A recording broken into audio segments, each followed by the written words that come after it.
ओम श्री परमात्मने नमः। श्री रामचंद्राय नमः। श्री सीतापतये नमः। जय श्री राम।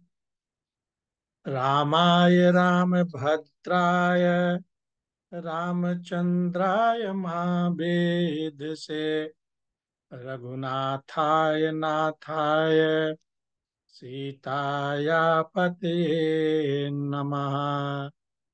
कूजन्तं राम रामेति मधुरं मधुराक्षरम् आरुह्य कविताशाखां वन्दे वाल्मीकिकोकिलम्।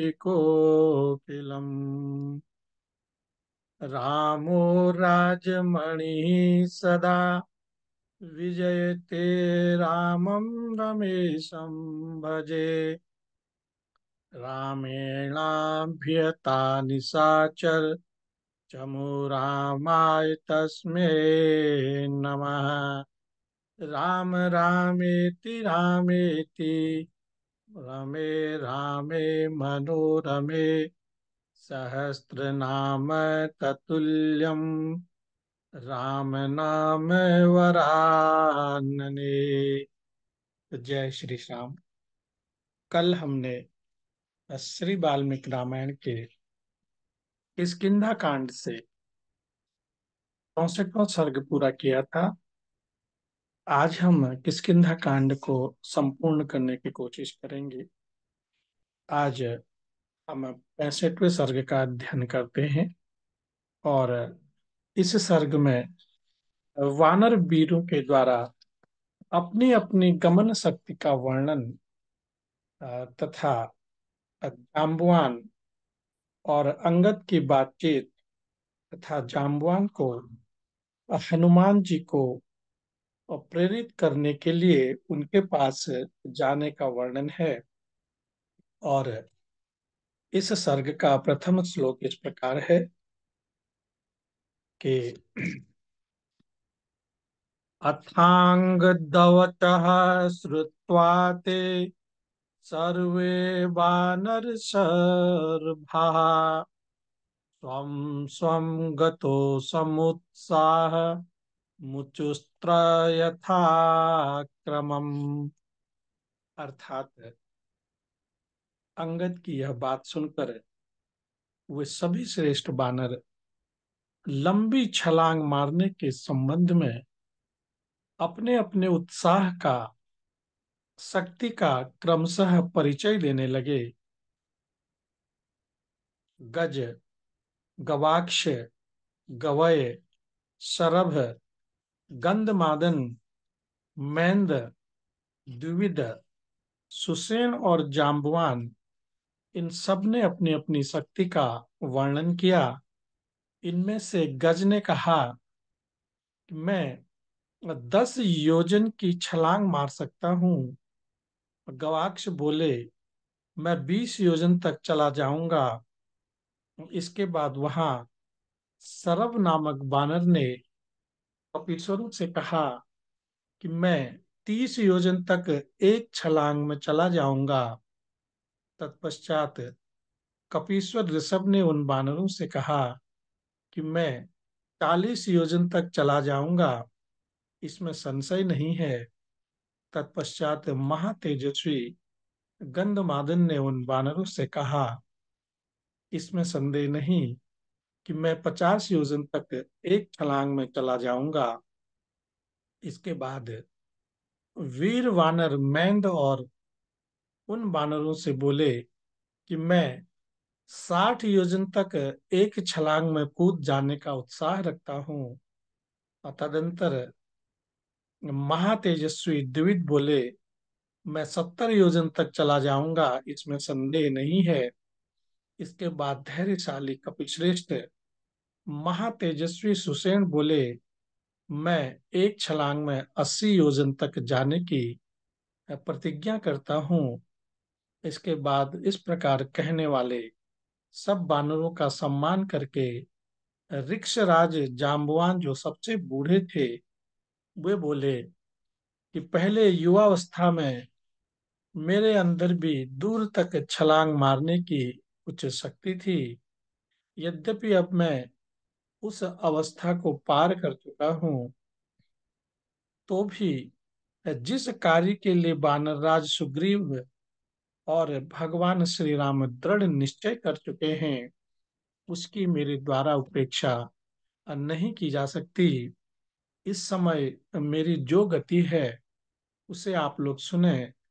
मैं एक छलांग में 90 योजन तक चला जाऊंगा, इसमें संशय नहीं है।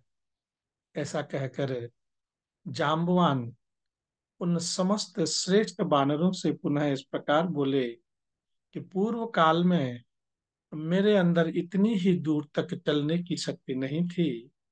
पहले राजा बलि के यज्ञ में सर्वव्यापी एवं सबके कारणभूत सनातन भगवान विष्णु जब 3 पग भूमि नापने के लिए अपने पैर बढ़ा रहे थे, उस समय मैंने उनके विराट स्वरूप की थोड़े ही समय में परिक्रमा कर ली थी।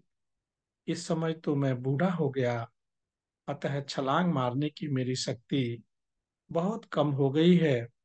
किंतु युवावस्था में मेरे भीतर महान बल था, जिसकी कहीं तुलना नहीं है। आजकल तो मुझ में स्वतः चलने की इतनी भी शक्ति है, इतनी ही शक्ति है, परंतु इतनी ही गति से समुद्र लंघन रूप इस वर्तमान कार्य की सिद्धि नहीं हो सकती। तदनंतर बुद्धिमान महाकवि अंगद ने उस समय जाम्बवन का विशेष आदर करके यह उदारतापूर्ण बात कही कि मैं इस सागर के 100 योजन की विशाल दूरी को लाग जाऊंगा, किंतु उधर से लौटने में मेरी ऐसी ही शक्ति रहेगी या नहीं, यह निश्चित रूप से नहीं कहा जा सकता। तब बातचीत की कला में चतुर जाम्बवान ने कपिश्रेष्ठ अंगद से कहा, रीछों और वानरों में श्रेष्ठ युवराज, तुम्हारी गमन शक्ति से हम लोग भली भांति परिचित हैं।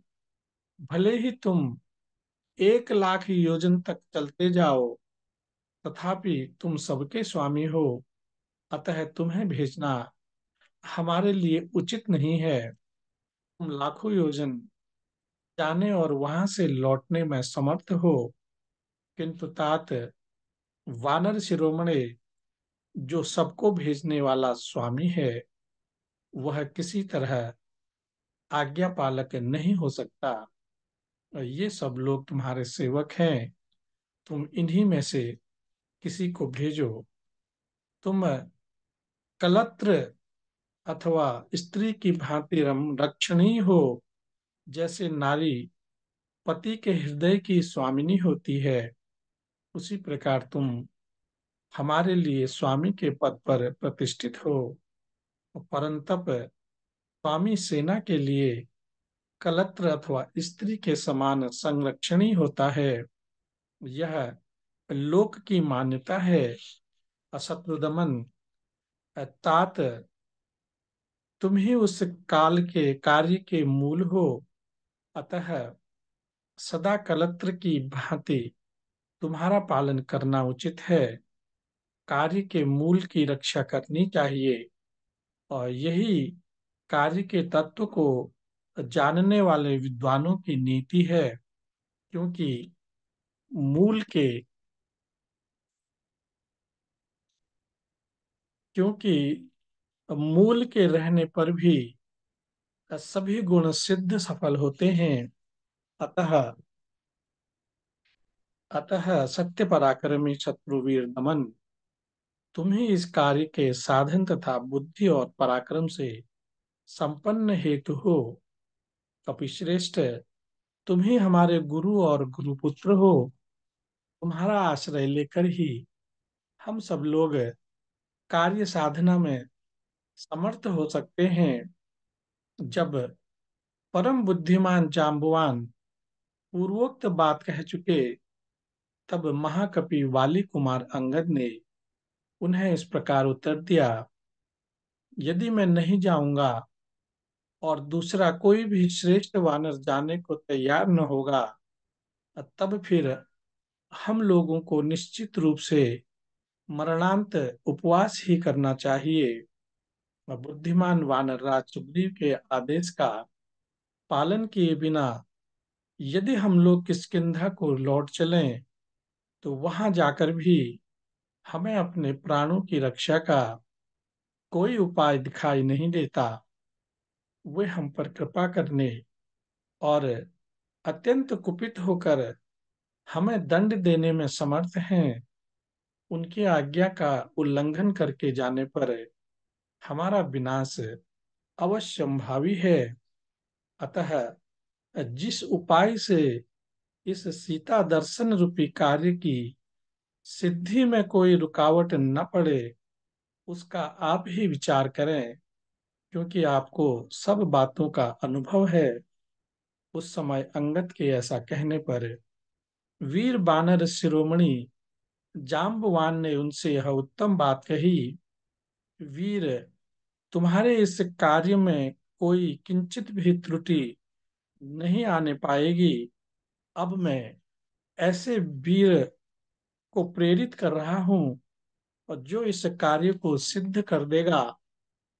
ऐसा कहकर वानरों और भालुओं के यूथपति जाम्बवान ने वानर सेना के श्रेष्ठ वीर हनुमान जी को ही प्रेरित किया, जो एकांत में जाकर मौज से बैठे हुए थे। उन्हें किसी बात की चिंता नहीं थी और वे दूर तक की छलांग मारने वालों में सबसे श्रेष्ठ थे। और इस प्रकार वाल्मीकि निर्मित आर्ष रामायण आदि काव्य के किष्किंधा कांड में 65वां सर्ग संपूर्ण हुआ। अब 66वें सर्ग का अध्ययन करते हैं। इस सर्ग में जाम्बवान का हनुमान जी को उनकी उत्पत्ति कथा सुनाकर समुद्र लंघन के लिए उत्साहित करने का वर्णन है। और इस सर्ग का प्रथम श्लोक इस प्रकार है। अनेक सत साहस्त्रीम विषम्णाम हरिवाहिनीम जाम्बवान समुदीक्ष्य एवं हनुमंतम तथा ब्रवीत। लाखों बानरों की सेना को इस तरह विषाद में पड़ी देख जाम्बवान ने हनुमान जी से कहा कि वानर जगत के वीर और संपूर्ण श्रेष्ठ वेताओं में श्रेष्ठ हनुमान, तुम एकांत में आकर चुपचाप क्यों बैठे हो? कुछ बोलते क्यों नहीं? हनुमान, तुम तो वानरराज सुग्रीव के समान पराक्रमी हो और तथा तेज और बल में श्री राम और लक्ष्मण के तुल्य हो। कश्यप जी के महाबली पुत्र और समस्त पक्षियों में श्रेष्ठ जो विनीता नंदन गरुड़ हैं, उन्हीं के समान तुम विख्यात हो, शक्तिशाली हो एवं तीव्रगामी हो। और महाबली महाबाहु पक्षीराज गरुड़ को मैंने समुद्र में कई बार देखा है, जो बड़े बड़े सर्पों को वहां से निकाल लाते हैं। उनके दोनों पंखों में जो बल है, वही बल, वही पराक्रम तुम्हारी इन दोनों भुजाओं में भी है। इसलिए तुम्हारा वेग और विक्रम भी उनसे कम नहीं है। वानर शिरोमणि, तुम्हारा बल, बुद्धि, तेज और धैर्य भी समस्त प्राणियों में सबसे बढ़कर है। और फिर तुम अपने आप को ही समुद्र लांघने के लिए क्यों नहीं तैयार करते? वीरवर, तुम्हारे प्रादुर्भाव की कथा इस प्रकार है कि पुंजिक स्थला नाम से विख्यात जो अप्सरा है, वह समस्त अप्सराओं में अग्रगणी है। तात एक समय शापवश वह कपि योनि में अवतीर्ण हुई। उस समय वह वानर राज महामनस्वी कुंजर की पुत्री इच्छा अनुसार रूप धारण करने वाली थी, और इस भूतल पर उसके रूप की समानता करने वाला दूसरी कोई समानता करने वाली दूसरी कोई स्त्री नहीं थी। वह तीनों लोकों में विख्यात थी। उसका नाम अंजना था। वह वानर राज केसरी की पत्नी हुई। एक दिन की बात है। रूप और यौवन से सुशोभित होने वाली अंजना मानवीय स्त्री का शरीर धारण करके वर्षा काल के मेघ की भांति श्याम कांति वाले एक पर्वत शिखर पर विचर रही थी। उनके अंगों पर रेशमी साड़ी शोभा पाती थी। वह फूलों के विचित्र आभूषणों से विभूषित थी। उस विशाल लोचना बाला का सुंदर वस्त्र तो पीले रंग का था, किंतु उसके किनारे का रंग लाल था। वह पर्वत के शिखर पर खड़ी थी। उसी समय वायु देवता ने उसके उस वस्त्र को धीरे से हर लिया। तत्पश्चात उन्होंने उसकी परस्पर सटी हुई गोल गोल जांघों और एक दूसरे से लगे हुए तीन उरोजों तथा मनोहर मुख को देखा। उनके नितंब ऊंचे और विस्तृत थे। कटिभाग बहुत ही पतला था। उनके सारे अंग परम सुंदर थे। इस प्रकार बलपूर्वक यशस्विनी अंजना के अंगों का अवलोकन करके पवन देवता काम से मोहित हो गए। उनके संपूर्ण अंगों में काम भाव का आवेश हो गया और मन अंजना में ही लग गया। उन्होंने उस अनिद्य सुंदरी को अपनी दोनों विशाल भुजाओं में भरकर हृदय से लगा लिया। अंजना उत्तम व्रत का पालन करने वाली सती नारी थी। अतः उस अवस्था में पड़कर वह वहीं घबरा उठी और बोली, कौन मेरे इस पतिव्रत्य का नाश करना चाहता है? अंजना की बात सुनकर पवन देव ने उत्तर दिया कि सुश्रोणी, मैं तुम्हारे एक पत्नी व्रत का नाश नहीं कर रहा हूं। अतः तुम्हारे मन से यह भय दूर हो जाना चाहिए। यशस्विनी, मैंने अव्यक्त रूप से तुम्हारा आलिंगन करके मानसिक संकल्प के द्वारा तुम्हारे साथ समागम किया है। इससे तुम्हें बल पराक्रम से संपन्न एवं बुद्धिमान पुत्र प्राप्त होगा, और वह महान, धैर्यवान, महातेजस्वी, महाबली, महापराक्रमी और लांघने और छलांग मारने में मेरे समान होगा।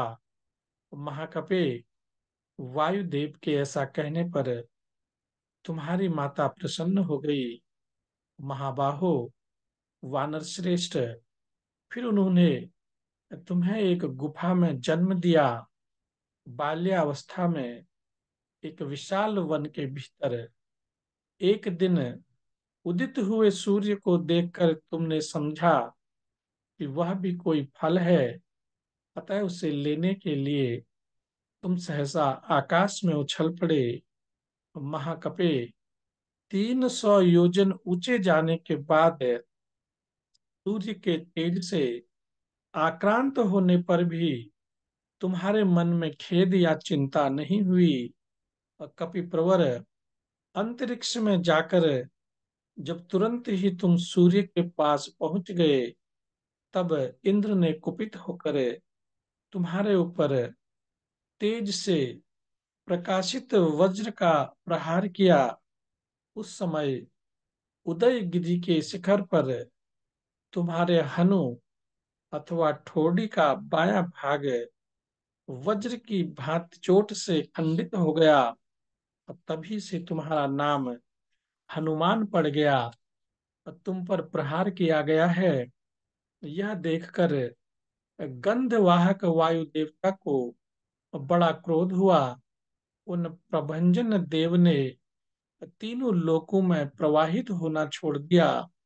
इससे संपूर्ण देवता घबरा गए, क्योंकि वायु के अवरुद्ध हो जाने से तीनों लोकों में खलबली मच गई। उस समय समस्त लोकपाल कुपित हुए, वायुदेव को मनाने लगे और सत्य पराक्रमी तात पवन देव के प्रसन्न होने पर ब्रह्मा जी ने तुम्हारे लिए यह वर दिया कि तुम सम्रांगण में किसी भी अस्त्र शस्त्र के द्वारा मारे नहीं जा सकोगे। और प्रभु, वज्र के प्रहार से भी तुम्हें पीड़ित न देखकर सहस्त्र नेत्रधारी इंद्र के मन में बड़ी प्रसन्नता हुई, और उन्होंने तुम्हारे लिए यह उत्तम वर दिया कि मृत्यु तुम्हारी इच्छा के अधीन होगी। तुम जब चाहोगे तभी मर सकोगे, अन्यथा नहीं। और इस प्रकार तुम केसरी के क्षेत्रज्ञ पुत्र हो। तुम्हारा पराक्रम शत्रुओं के लिए भयंकर है, और तुम वायुदेव के औरस पुत्र हो, इसलिए तेज की दृष्टि से भी उन्हीं के समान हो। और वत्स, तुम पवन के पुत्र हो, अतः छलांग मारने में भी उन्हीं के तुल्य हो। हमारी प्राण शक्ति अब चली गई, और इस समय तुम ही हम लोगों में दूसरे बानरों की भांति चातुर्य और पौरुष से संपन्न हो।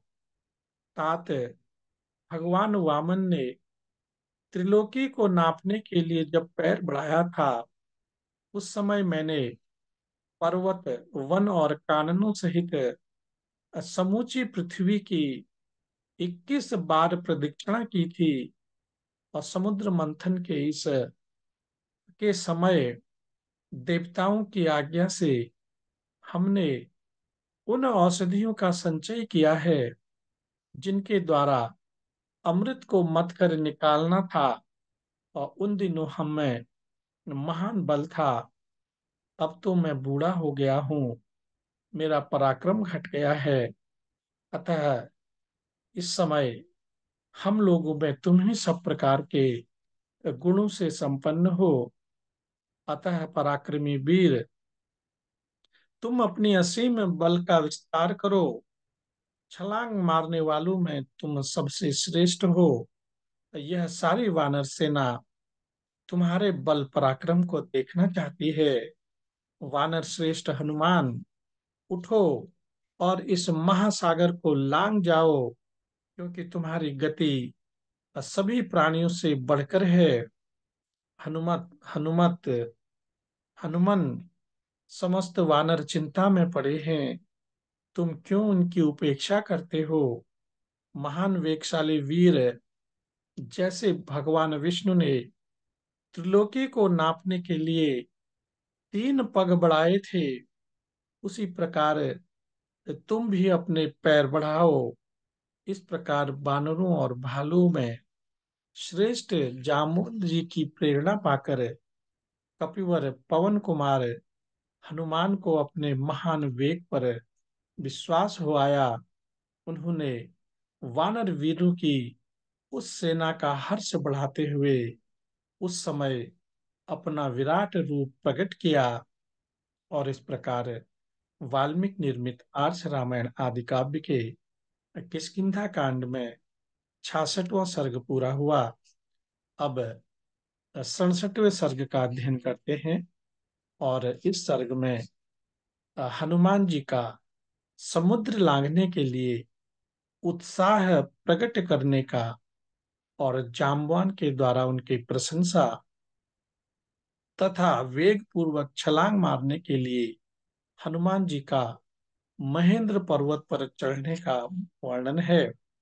और इस सर्ग का प्रथम श्लोक इस प्रकार है कि तम दृष्ट्वा जृंभमाणं ते क्रमितं तु शतयोजनम् वेगेना पूर्यमाणं च सहसा वानरोत्तमम् सहसा शोकमृत्युञ्जय प्रहसेणं समन्विता विनेदुस्तुस्तु स्वापि हनुमन्तं महाबलम्। अर्थात 100 योजन के समुद्र को लांघने के लिए वानर श्रेष्ठ हनुमान जी को सहसा बढ़ते और वेग से परिपूर्ण होते देख सब वानर तुरंत शोक छोड़कर अत्यंत हर्ष से भर गए और महाबली हनुमान की स्तुति करते हुए जोर जोर से गर्जना करने लगे। वे उनके चारों ओर खड़े हो अप्रसन्न एवं चकित होकर उन्हें इस प्रकार देखने लगे जैसे उत्साह युक्त नारायणा अवतार वामन जी को समस्त प्रजा ने देखा था। अपनी प्रशंसा सुनकर महाबली हनुमान ने शरीर को और भी बढ़ाना आरंभ किया। साथ ही हर्ष के साथ अपनी पूंछ को बार बार घुमाकर अपने महान बल का स्मरण किया और बड़े बूढ़े वानर शिरोमणियों के मुख से अपनी प्रशंसा सुनते और तेज से परिपूर्ण होते हुए हनुमान जी का रूप उस समय बड़ा ही उत्तम प्रतीत होता था। जैसे पर्वत की विस्तृत कंदराओं में सिंह अड़ाई अंगड़ाई लेता है, उसी प्रकार वायु देवता के औरस पुत्र ने उस समय अपने शरीर को अंगड़ाई ले लेकर बढ़ाया। दंभाई लेते हुए बुद्धिमान हनुमान जी का दीप्तिमान मुख जलते हुए पहाड़ तथा धूम रहित अग्नि के समान शोभा पा रहा था। वे बानरों के बीच से उठकर खड़े हो गए। उनके संपूर्ण शरीर में रोमांच हो आया। तो उस अवस्था में हनुमान जी ने बड़े बूढ़े बानरों को प्रणाम करके इस प्रकार कहा कि आकाश में विचरने वाले वायु देवता बड़े बलवान हैं। उनकी शक्ति की कोई सीमा नहीं है। वे अग्निदेव के सखा हैं और अपने वेग से बड़े बड़े पर्वत शिखरों को भी तोड़ डालते हैं। अत्यंत शीघ्र वेग से चलने वाले उन शीघ्रगामी महात्मा वायु का मैं औरस पुत्र हूँ और छलांग मारने में उन्हीं के समान हूँ। कई सहस्त्र योजनों तक फैले हुए मेरुगिरी की जो आकाश के बहुत बड़े भाग को ढके हुए है और उसमें रेखा खींचता सा जान पड़ता है। मैं बिना विश्राम लिए सहस्त्रों बार परिक्रमा कर चुका हूँ। अपनी भुजाओं के वेग से समुद्र को विक्षुब्ध करके उसके जल से मैं पर्वत नदी और जलाशयों सहित संपूर्ण जगत को आप्लावित कर सकता हूँ। और वरुण का निवास स्थान यह महासागर मेरी जांघों और पिंडलियों के वेग से विक्षुब्ध हो उठेगा और इसके भीतर रहने वाले बड़े बड़े ग्राह ऊपर आ जाएंगे। समस्त पक्षी जिनकी सेवा करते हैं वे सर्प भोजी विनीता नंदन गरुड़ आकाश में उड़ते हों तो भी मैं हजारों बार उनके चारों ओर घूम सकता हूँ। श्रेष्ठ वानरों, उदयाचल से चलकर अपने तेज से प्रवाहित प्रज्वलित होते हुए सूर्य देव को मैं अस्त होने से पहले ही छू सकता हूँ और वहां से पृथ्वी तक आकर यहाँ पैर रखे बिना ही पुनः उनके पास तक बड़े भयंकर वेग से जा सकता हूँ। आकाशचारी समस्त ग्रह नक्षत्र आदि को लांग कर आगे बढ़ जाने का उत्साह रखता हूँ। मैं चाहूं तो समुद्रों को सोख लूंगा और पृथ्वी को विदीर्ण कर दूंगा, और कूद कूद कर पर्वतों को चूर चूर कर डालूंगा, क्योंकि मैं दूर तक की छलांगे मारने वाला वानर हूँ। और महान वेग से महासागर को फांदता हुआ मैं अवश्य उसके पार पहुंच जाऊंगा। आज आकाश में वेग पूर्वक जाते समय लताओं और वृक्षों के नाना प्रकार के फूल मेरे साथ साथ उड़ते जाएंगे, और बहुत से फूल बिखरे होने के कारण मेरा मार्ग आकाश में अनेक नक्षत्र पुंजों से सुशोभित स्वाति मार्ग अथवा छाया पथ के समान प्रतीत होगा। वानरों, आज समस्त प्राणी मुझे भयंकर आकाश में सीधे जाते हुए, ऊपर उछलते हुए और नीचे उतरते हुए देखेंगे। कपिवरों, तुम देखोगे मैं महागिरी मेरु के समान विशाल शरीर धारण करके स्वर्ग को ढकता और आकाश को निगलता हुआ सा आगे बढ़ जाऊंगा। अब बादलों को छिन्न भिन्न कर डालूंगा, पर्वतों को हिला दूंगा, और एक चित्त हो छलांग मारकर आगे बढ़ने पर समुद्र को भी सुखा दूंगा। विनीता नंदन गरुड़ में, मुझ में अथवा वायु देवता में ही समुद्र को लांग जाने की शक्ति है। पक्षीराज गरुड़ अथवा महाबलशाली वायु देवता के सिवा और किसी प्राणी को मैं ऐसा नहीं देखता जो यहाँ से छलांग मारने पर मेरे साथ जा सके।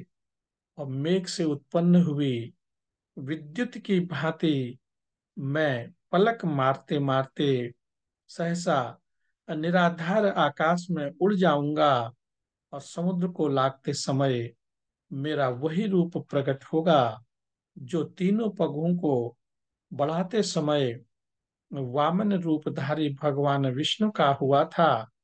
और बानरों, मैं बुद्धि से जैसा सोचता या देखता हूँ, मेरे मन की चेष्टा भी उसी के अनुरूप होती है।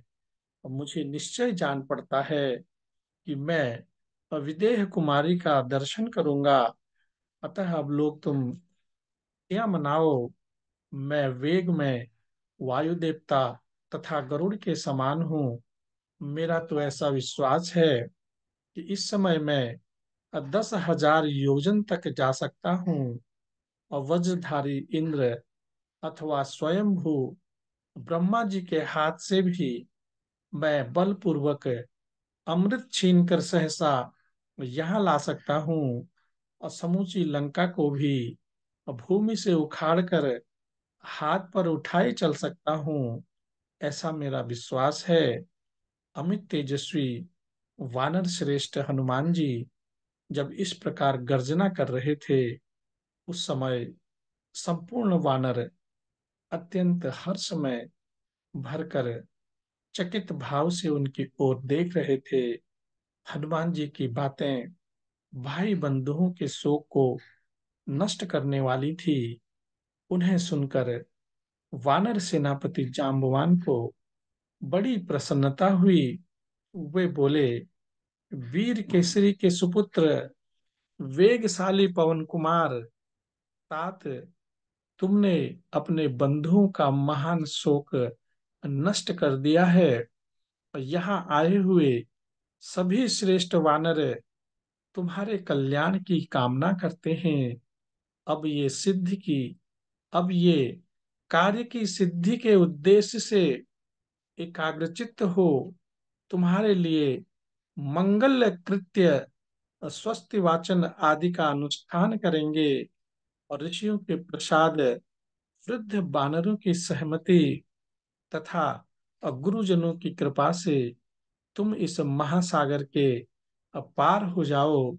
और जब तक तुम लौटकर यहाँ नहीं आओगे, तब तक हम तुम्हारी प्रतीक्षा में एक पैर से खड़े रहेंगे, क्योंकि हम सब वानरों का जीवन तुम्हारे ही अधीन है। तदनंतर कपिश्रेष्ठ हनुमान ने उन वनवासी वानरों से कहा, जब मैं यहाँ से छलांग मारूंगा उस समय संसार में कोई भी मेरे वेग को धारण नहीं कर सकेगा, और शिलाओं के समूह से शोभा पाने वाले केवल इस महेंद्र पर्वत के ये शिखर ही ऊंचे ऊंचे और स्थिर हैं, और जिन पर नाना प्रकार के वृक्ष फैले हुए हैं तथा गैरिक आदि धातुओं के समुदाय शोभा दे रहे हैं। और इन महेंद्र शिखरों पर ही वेग पूर्वक पैर रखकर मैं यहाँ से छलांग मारूंगा, और यहाँ से 100 योजन के लिए छलांग मारते समय महेंद्र पर्वत के ये महान शिखर ही मेरे वेग को धारण कर सकेंगे। यूं कहकर वायु के समान महापराक्रमी शत्रुमर्दन पवन कुमार हनुमान जी ने पर्वतों में श्रेष्ठ महेंद्र पर्वत पर चढ़ गए, और वह पर्वत नाना प्रकार के और पुष्प युक्त वृक्षों से भरा हुआ था, और अन्य वन्य पशु वहां की हरी हरी घास चर रहे थे। लताओं और फूलों से वह सघन जान पड़ता था, और वहां के वृक्षों में सदा ही फल फूल लगे रहते थे। और महेंद्र पर्वत के वनों में सिंह और बाघ भी निवास करते थे। मतवाले गजराज विचरते थे। मदमस्त पक्षियों के समूह सदा कलरव किया करते थे। सदा जल के स्रोतों और झरनों से वह पर्वत व्याप्त दिखाई देता था। बड़े बड़े शिखरों के ऊंचे प्रतीत होने वाले महेंद्र पर्वत पर आरूढ़ हो इंद्रतुल्य महापराक्रमी महाबली कपिश्रेष्ठ हनुमान वहां इधर उधर टहलने लगे।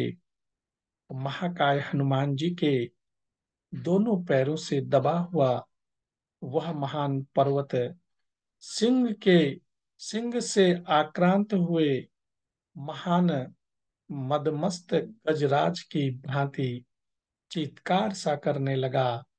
वहां रहने वाले प्राणियों का शब्द ही मानो उसका आर्त चीत्कार था। उसके शिला समूह इधर उधर बिखर गए। उससे नए नए झरने फूटने लगे। वहां रहने वाले मृग और हाथी भय से थर्रा उठे, और बड़े बड़े वृक्ष झोंके खाकर झूमने लगे। गंधर्वों के जोड़े, विद्याधरों के समुदाय और उड़ते हुए पक्षी भी उस पर्वत के विशाल शिखरों को छोड़कर जाने लगे। बड़े बड़े सर्प पिलू में छिप गए, तथा उन पर्वतों के उस पर्वत के शिखरों से बड़ी बड़ी शिलाएं टूट टूट कर गिरने लगीं। इस प्रकार वह महान पर्वत बड़ी दुर्वस्था में पड़ गया। बिलों से अपने आधे शरीर को बाहर निकालकर लंबी सांस खींचते हुए सर्पों से उपलक्षित होने वाला वह महान पर्वत उस समय अनेकानेक पताकाओं से अलंकृत सा प्रतीत होता था। भय से घबराए हुए ऋषि मुनि भी उस पर्वत को छोड़ने लगे। जैसे विशाल दुर्गम वन में अपने साथियों से विछड़ा हुआ एक राही भारी विपत्ति में फंस जाता है, यही दशा उस महान पर्वत महेंद्र की हो रही थी। शत्रु वीरों का संहार करने वाले वानर सेना के श्रेष्ठ वीर वेगशाली महामनस्वी महानुभाव महानुभाव हनुमान जी का मन वेग पूर्वक छलांग मारने की योजना में लग गया था, उन्होंने चित्त को एकाग्र करके मन ही मन लंका का स्मरण किया, और इन्हीं शब्दों के साथ श्री रामायण, वाल्मीकि रामायण के आदि काव्य, आर्ष रामायण आदि काव्य के किष्किंधा कांड में 67वां सर्ग पूरा हुआ। और आज इसी के साथ किष्किंधा कांड भी संपूर्ण हुआ। कल से हम इसके आगे की कथा कल से पढ़ेंगे, और आज बस इतना ही।